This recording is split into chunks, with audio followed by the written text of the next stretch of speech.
करते हैं हम extraction of metal from its ore. How the metal is extracted, which steps are involve during extraction, क्या क्या process किया जाएगा, एक्सट्रैक्शन कैसे किया जाएगा। वो डिपेंड करता है कि जो ओर है ना उसका नेचर क्या है, उसमें जो इम्प्योरिटी प्रेजेंट है उनका नेचर क्या है, उस पर डिपेंड करता है एक्सट्रैक्शन के लिए क्या क्या अप्लाई किया जाएगा। तो कुछ कॉमन स्टेप, मतलब उन कॉमन स्टेप का मतलब कि ये स्टेप्स अप्लाई किए जाएंगे। अब इनमें सब स्टेप्स को आगे हम पढ़ेंगे। तो steps involve during the metal, जब भी हमें किसी और से बेटा मेटल एक्सट्रैक्ट करना हो तो सबसे पहले करते हैं crushing of ore, means that ore broken down into the smaller pieces, broken down into the smaller pieces.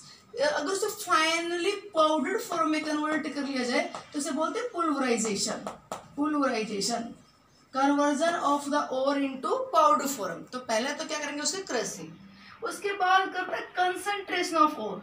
Concentration of ore को बोलते हैं ओर ड्रेसिंग, एक ही बात है बेटा, कंसंट्रेशन ऑफ ओर बोल दे, क्या बोल दे, ओर ड्रेसिंग। इसका मतलब होता है removal of the earthy impurities from the ore particle.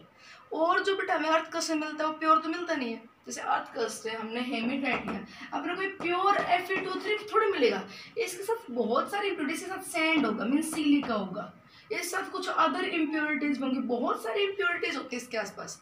तो सबसे पहले क्या किया जाएगा, ये जो ओर है जिसमें से हमें मेटल निकालना है, इस ओर को प्योरीफाई करेंगे, इसमें जो अर्थ इम्प्योरिटीज है उनको निकाला जाएगा सबसे पहले। ठीक है, अब जैसे हम कहें अर्थ कस्ट हमें गोल्ड मिला, तो गोल्ड आपको क्या ऐसे प्योर गोल्ड मिल जाएगा, उस गोल्ड के साथ कुछ थोड़े बहुत आयरन के पार्टिकल, उसके साथ टाइटेनियम के पार्टिकल, उसके बाद साथ आसपास थोड़ा बहुत सैंड, ये सब मिलेगा। तो उन सारी अर्थ इम्प्योरिटीज से फ्री करना क्या कहलाता है, ड्रेसिंग ऑफ द ओर। और ड्रेसिंग जैसे कहीं पे चोट वोट लग जाए तो उसमें क्या करते हैं, उस चोट के ऊपर क्रीम वगैरह, कोई भी एंटीसेप्टिक क्रीम वगैरह लगाने से पहले क्या करते हैं, डिटॉल से साफ करते हैं, है ना, सारे उसके आसपास जो इम्प्योरिटीज हो सारे सैंड वगैरह हट निकल जाए, फिर उसके ऊपर एंटीसेप्टिक क्रीम अप्लाई करते हैं, उसको बोलते हैं ड्रेसिंग करना। तो ऐसे ore dressing means removal of earthy impurities from the ore particle. और जो प्रोसेस अप्लाई किया जाता है ना to remove the earthy impurities from the ore particle, उस प्रोसेस को बेटा बोलते हैं बेनिफिकेशन प्रोसेस। तो क्या बोलते हैं, beneficiation process. It is that process which involves the removal of earth impurities from ore particle. Ore की रिफाइनिंग की जाएगी यहाँ पे, ठीक है। अब ओर को कंसंट्रेट करने के लिए, ओर में से अर्थ इम्प्योरिटीज निकालने के लिए बेटा कई प्रोसेस हैं, जिनमें से मेन हम 5 प्रोसेस अब पढ़ेंगे। कौन से process, the methods which are apply to concentrate the ore. तो ओर को कंसंट्रेट करने के लिए बेटा एक तो होता है हैंड पिकिंग, मतलब सिंपली आप हाथ से उठा के सेपरेट आउट कर दो। अगर और पार्टिकल्स या इम्प्योरिटी में से एक कलर में डिफरेंस है, साइज में डिफरेंस है, जैसे अपने पास हम दाल लेके आए मार्केट से खरीद के, अगर उस दाल में कुछ कंकर वगैरह आप तो सारी पैक होके आती है, थैली वगैरह सारा बिल्कुल साफ सुथरा होता है। पहले जैसे घरों में क्या क्या करते हैं, चने वने थे उसे ग्राइंड करके दाल बना ले करते, तो उसमें कुछ कंकर वंकर हो तो उनको हाथ से उठा के अलग कर दें, ठीक है। तो ऐसे अगर और में अर्थ इम्प्योरिटीज है और वो ऐसे है कि अर्थ इम्प्योरिटी की साइज बहुत बड़ी है और की बजाय, या और पार्टिकल की साइज बहुत बड़ी अर्थ इम्प्योरिटी की बजाय, कलर में डिफरेंस हो, तो आसानी से हाथ से उठा के उसे आप सेपरेट आउट कर सकते हैं। तो removal of earth impurity simply by hand, तो उसे क्या बोलते हैं, हैंड पिकिंग मेथड। एक होता है बेटा यहाँ पे हाइड्रोलिक वॉशिंग, ये एक एक करके आगे पढ़ाएंगे। इलेक्ट्रोमैग्नेटिक सेपरेशन होता है, फ्रोज फ्लोटेशन होता है, लीचिंग होता है। तो ये मेथड्स होते हैं टू कंसंट्रेट आउट, ये 1 बाय 1 डिटेल में डिस्कस करेंगे अभी, ठीक है। तो अभी मेन पढ़ने सबसे पहले क्या करेंगे, क्रशिंग ऑफ द ओर, फिर क्या करेंगे, removal of earth impurities from the ore particle. अपने पास अब और आ गए प्योर। अब बोलने के लिए बेटा प्योर और आ गया बेटा, अभी भी उसमें बहुत सारी अर्थ इम्प्योरिटीज होती है। कंसंट्रेशन करते टाइम ना लगभग 80 to 85% अर्थ इम्प्योरिटीज रिमूव हो जाती है, नॉट 100%। अर्थ इम्प्योरिटीज बहुत सारी रह जाती है इसमें, ठीक है, मतलब 10-20% रह जाती है। तो concentration means to separate out maximum earth impurities, okay. Now oxidation of ore, अब करेंगे ऑक्सीडेशन। ऑक्सीडेशन करने के 2 मेथड्स है, कैल्सिनेशन, और को ऑक्सीडाइज करके 2 method, calcination and roasting. These are the two methods to oxidise the ore. बेटा जब ओर का ऑक्सीडेशन करेंगे ना तो उस ओर में जो मेटल है सारा का सारा कन्वर्ट हो चुका है मेटल ऑक्साइड में। अब अपने पास आ गया मेटल ऑक्साइड, और चाहे कार्बोनेट का था, चाहे सल्फेट का था, सल्फाइड का, तो सारा का सारा किसमें कन्वर्ट कर लिया हमने, ऑक्साइड फॉर्म में, बन गया metal oxide during oxidation. Oxidation के दो मेथड है, कब कौन सा अप्लाई होगा वो बताएंगे। इसके बाद होता है रिडक्शन ऑफ और को रिड्यूस करना। अब क्या करते हैं बेटा, इस मेटल ऑक्साइड जो बना इसका रिडक्शन करेंगे। तो इस मेटल ऑक्साइड को रिड्यूस करने के भी अपने पास तीन मेथड्स हैं। एक तो होता पायरोमेटलर्जी, वो बताता है एक्सट्रैक्शन मेटल बाय हीटिंग और, तो उसमें क्या करते हैं मेटल ऑक्साइड को हीट करते हैं with a suitable reducing agent. Metal oxide से आयरन ऑक्साइड है तो उसको हीट कर देते हैं एल्यूमिनियम के साथ, तो पायरोमेटलर्जी। तो metal oxide heated with a suitable reducing agent, यहाँ से निकल जाएगा मेटल। एक होता है बेटा मेटल ऑक्साइड को रिड्यूस करने का इलेक्ट्रोलाइटिक मेथड, कि क्या करवाते हैं हम इसका इलेक्ट्रोलाइसिस करवाते हैं। जैसे एल्यूमिनियम का मैं बता रही थी Al2O3 का इलेक्ट्रोलाइसिस करवा दे तो एल्यूमिनियम का टर्न कैथोड पर जाकर रिड्यूस हो जाएंगी। ठीक है, तो बेटा जो मेटल्स हाईली रिएक्टिव होते हैं, जो मेटल्स हाईली रिएक्टिव होते हैं, मतलब अल्कली मेटल्स और अल्कलाइन अर्थ मेटल, फर्स्ट और सेकंड ग्रुप। ठीक है, एक बात ध्यान रखना, हमें से सेकंड ग्रुप में बेरिलियम और बेटा अल्कलाइन अर्थ मेटल नहीं कहलाता, बाकी सारे कहलाते हैं। तो फर्स्ट ग्रुप या सेकंड ग्रुप के जो मेटल्स हैं एल्यूमिनियम और हाईली रिएक्टिव मेटल में आ गए, फर्स्ट सेकंड और एल्यूमिनियम। अगर वो मेटल्स है तो उनके ऑक्साइड्स के लिए क्या करेंगे, इलेक्ट्रोलिसिस, उनका इलेक्ट्रोलाइटिक रिडक्शन कर देंगे, उनको मोल्टन स्टेट में लेके क्या कर देंगे, इलेक्ट्रोलाइटिक रिडक्शन। और थोड़ी मीडियम रिएक्टिविटी के हैं, मतलब आयरन है, कोबाल्ट है, क्रोमियम है, जिंक है, ठीक है, उनके लिए करते हैं पायरोमेटलर्जी। और बेटा एक रिडक्शन के लिए तो ऑटो रिडक्शन मींस अपने आप रिड्यूस हो जाएगा। मेटल ऑक्साइड को जैसे हीट करेंगे तो अपने आप क्या करेंगे, रिड्यूस। ऐसा मरकरी में, कॉपर में होता है। तो ये सारा पढ़ेंगे कि करके डिटेल में। ठीक है, अभी मोटा मोटा बता रहे हैं कि फर्स्ट यू क्रश द और, उसके बाद कंसंट्रेशन ऑफ और means removal of earthy impurities from the और में से अर्थी इम्प्योरिटीज सेपरेट आउट कर देंगे, अर्थी इम्प्योरिटी निकाल देंगे। ठीक है, फिर उस और का करेंगे ऑक्सीडेशन। ऑक्सीडेशन करने के बाद अपने पास आ जाएगा मेटल ऑक्साइड। फिर उस मेटल ऑक्साइड का करेंगे हम रिडक्शन।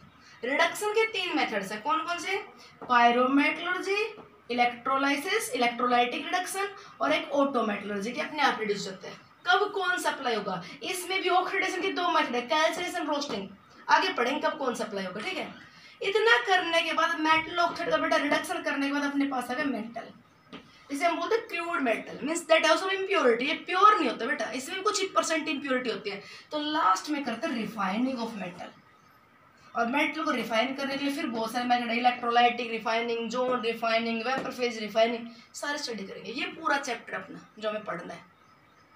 कंसंट्रेट करने के कौन कौन से मेथड्स है, कब कौन सा अप्लाई होगा, ऑक्सीडेशन के कौन कौन से मेथड है, कब कौन सा अप्लाई होगा, रिडक्शन के कौन कौन से मेथड है, कब कौन सा अप्लाई होगा, और रिफाइनिंग के कौन कौन से मेथड्स है, ये कब कौन सा अप्लाई होगा। तो मेटल को उसके ओर में से एक्सट्रैक्ट आउट करने के लिए ये सारे स्टेप्स अप्लाई किए जाते हैं। पर इन सारे स्टेप में से कौन सा स्टेप अप्लाई होगा, हाइड्रोलिक वॉशिंग या लीचिंग, कौन सा स्टेप अप्लाई होगा, कैल्सिनेशन या रोस्टिंग, कौन सा स्टेप अप्लाई होगा, पायरोमेटलर्जी इलेक्ट्रोलाइटिक रिडक्शन या ऑटो रिडक्शन, ये सब डिपेंड करेगा नेचर टू नेचर, मतलब कौन से आप मेटल को एक्सेप्ट आउट कर रहे हो, ये सारा पढ़ेंगे। ओके, तो now start with methods of concentration of ore, ये पढ़ रहे हैं। तो याद करो तो मैं सबसे पहले क्या करते हैं बेटा, crushing of ore, broken down into the smaller pieces.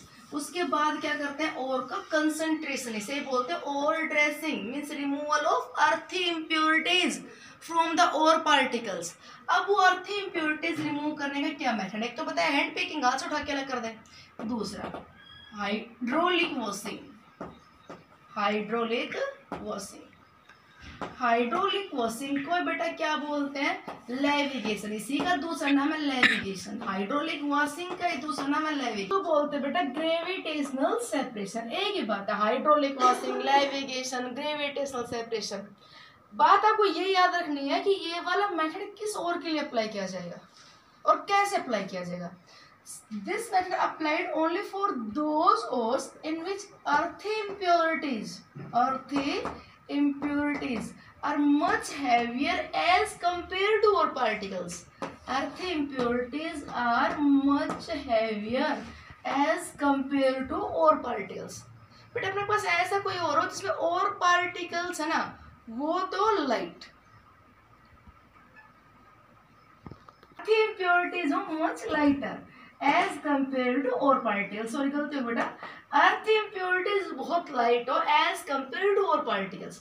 और पार्टिकल्स तो क्या हो, हैवी, ठीक है, ध्यान रखना है और पार्टिकल्स तो क्या है, क्वेश्चन आपको ऐसे दे दिया जाए कि ड्यूरिंग हाइड्रोलिक वॉशिंग और पार्टिकल्स हैवी होने चाहिए अर्थ इम्प्योरिटीज, तो और पार्टिकल्स तो होने चाहिए हैवी, और अर्थ इम्प्योरिटी उसके कंपैरिजन में क्या हो, very very light. That applied to concentrate those ores in which heavier ore particles associated with lighter earth impurities। ठीक है, क्या होता है बेटा, इसमें ना एक वुडन टेबल होती है, इसे बोलते हैं फ्लाइंग वुडन टेबल। ऐसे ये ले लिया हमने वुडन टेबल, इसमें ग्रूव्स होते हैं, स्क्रैचेस से होते हैं थोड़े, और यहाँ पे रख दिया हमने ओर। ठीक है, यहाँ पे रख दिया हमने और जो इम्प्योर, जो हमें और कंसंट्रेट करना और रख दिया, और stream of water falling over it, बहुत तेज बहाव से इसके ऊपर पाइप से पानी डाला जाएगा, तो क्या होगा, बहुत तेज स्पीड से इसमें पानी डाला जाएगा, तो बेटा ये और पार्टिकल्स अर्थ इम्प्योरिटीज सारे सब पानी से बह के आएगा। तो since earth impurities are very light, earth impurities are much lighter, तो अर्थ इम्प्योरिटीज तो पानी के साथ बह के चली जाएंगी, अर्थ इम्प्योरिटीज हैं वो तो पानी के बहाव के साथ निकल जाएगी, और बेटा और पार्टिकल ही रह जाएगा, और पार्टिकल बहुत हैवी से ग्रेविटेशनल सेपरेशन से बोला कि ग्रेविटी पे बेस्ड है कि हैवी पार्टिकल तो यहीं पे नीचे रह गया, और जो लाइटर पार्टिकल थे वो पानी के साथ बह के निकल गए। स्लाइडिंग टेबल है, तेज बहाव से पानी डाला जा रहा है, इम्प्योरिटीज है वो तो पानी के साथ बह के चली गई, और पार्टिकल्स यहीं पे नीचे रह गए। ठीक है, इसे बोलते हैं हाइड्रोलिक वॉशिंग, कि वाटर से वॉश करके और फिर हमने क्या कर दिया, लाइटर अर्थ इम्प्योरिटीज को पानी के साथ चली गई, और पार्टिकल्स यहीं पे रह गए। ये मेथड अप्लाई किया जा सकता है to concentrate the iron ore, iron particles are heavy as compare to impurity present in these. Iron ore हो कोई, या फिर सिल्वर ओर हो, गोल्ड ओर हो, उनके लिए अप्लाई कर सकते हैं ये hydraulic washing. What is the principle of hydraulic washing? इसका प्रिंसिपल ये है, इसी पे बेस्ड है क्या, कि lighter earth impurities washed and go along with water, whereas heavier ore particles remains on the wooden table. Okay, hydraulic washing, इसी को नैविगेशन बोलते हैं। Next, electromagnetic separation, electromagnetic separation, electromagnetic separation. बेटा इलेक्ट्रोमैग्नेटिक सेपरेशन अप्लाई किया जाता है to concentrate those ores in which either of the impurities or one is magnetic in nature, और particle में से और इम्प्योरिटी में से एक तरह से मैग्नेटिक होनी चाहिए। मीन्स अगर और पार्टिकल मैग्नेटिक है ना, तो बेटा उसकी इम्प्योरिटीज मस्ट भी क्या होनी चाहिए, नॉन मैग्नेटिक। जैसे magnetite Fe3O4 iron found in the crust in the form of magnetite. जो मैग्नेटाइट और है ना बेटा ये मैग्नेटिक है, और इसमें जो इम्प्योरिटी प्रेजेंट होती है वो नॉन मैग्नेटिक है।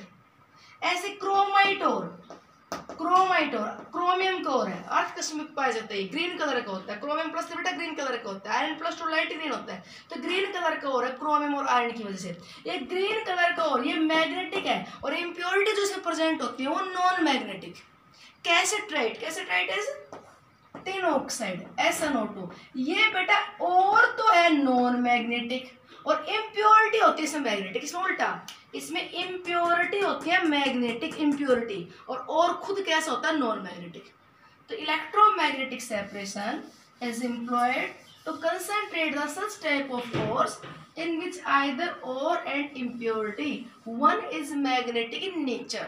कैसे अप्लाई किया जाएगा, ये ले लिया हमने टू रोटेटिंग व्हील्स, इसके ऊपर ये कन्वेयर बेल्ट, ये बेल्ट ऐसे मूव करने लग रही है, जैसे आटा चक्की वाले ऊपर ना ये उसके व्हील के ऊपर ऐसे बेल्ट घूमती रहती है, ऐसे बेल्ट घूमती रहती है यूँ। तो ये दो व्हील्स हैं, इनके ऊपर बेल्ट है ऐसे रोटेट करने लग रही है, ये बेल्ट ऐसे घूमने लग रही है। ठीक है, यहाँ से हमने डाल दिया इसके ऊपर इम्प्योर और डाल दिया यहाँ पे, ये बेल्ट ऐसे घूमती हुई ऐसे आएगी आगे। ये व्हील ना ये कर रखा मैग्नेटाइज्ड, ये वाला व्हील कैसे मैग्नेटिक व्हील, ये मैग्नेटिक व्हील बेटा। तो ये बेल्ट ऐसे देखो, ये बेल्ट यूँ आएगी ऐसे आएगी बेल्ट ऐसे आ रही है, तो और जो इसके ऊपर गिरता जाएगा वो यहाँ तक पहुँचेगा। अब ये बेल्ट यूँ घूमेगी ऐसे नीचे घूमेगी, तो सारा का सारा ये ऐसे आ रहा है, जैसे आप आगे यूँ घूमेगा ये ऐसे घूमेगा, तो इसके ऊपर जो भी रखा बेटा सारा नीचे गिर जाएगा ऐसे। इसके ऊपर जो भी रखा है सर, जैसे बेल्ट ऐसे नीचे तरफ घूमेगी तो सारा नीचे गिर जाएगा। तो क्योंकि व्हील मैग्नेटिक है तो मैग्नेटिक पार्टिकल को तो ये अपनी तरफ खींचेगा, तो मैग्नेटिक पार्टिकल तो इस व्हील की तरफ गिरेंगे और जो नॉन मैग्नेटिक है उनको रिपेल करेगा वो इससे दूर गिरेंगे। हो गया separation.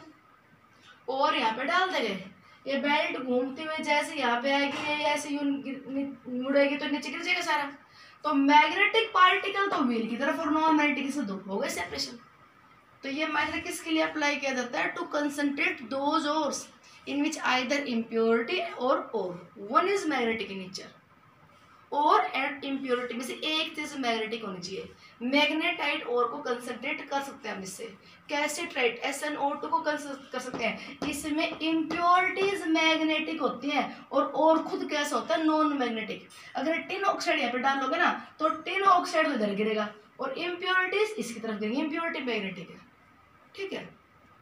Next, froth flotation, most important. Froth flotation ज्यादातर क्वेश्चन यहाँ से आता है।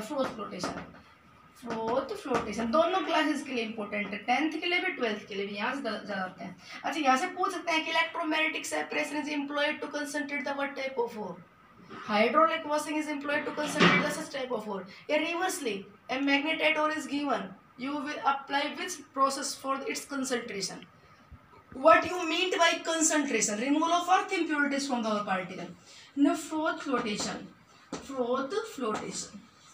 Which type of ores concentrate by this method? सबसे पहली बात, froth flotation is applied to concentrate the sulfide ore.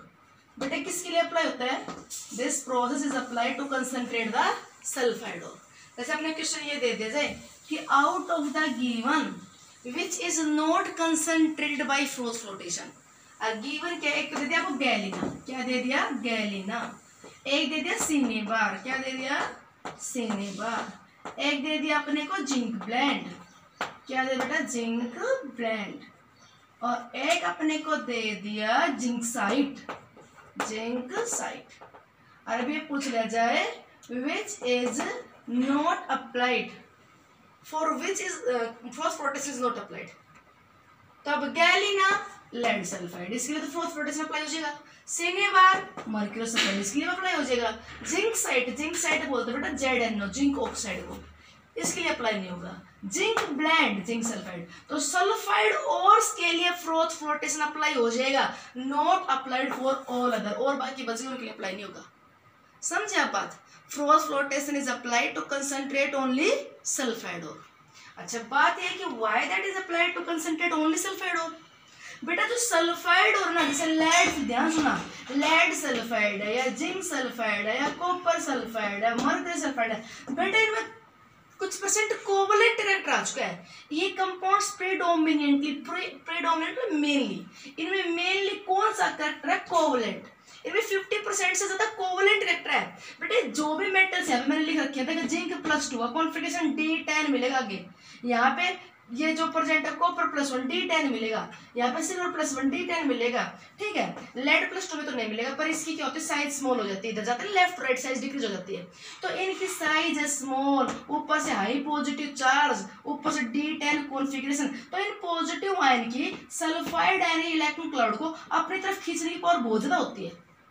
तो पॉजिटिव सल्फाइड आयन के इलेक्ट्रॉन क्लाउड को अपनी तरफ खींच लाता है, तो इसका पॉजिटिव चार्ज कम हो गया, इसका नेगेटिव चार्ज कम हो गया, और एक कंपाउंड में क्या आ गया? Covalent character. Fajans rule apply करो।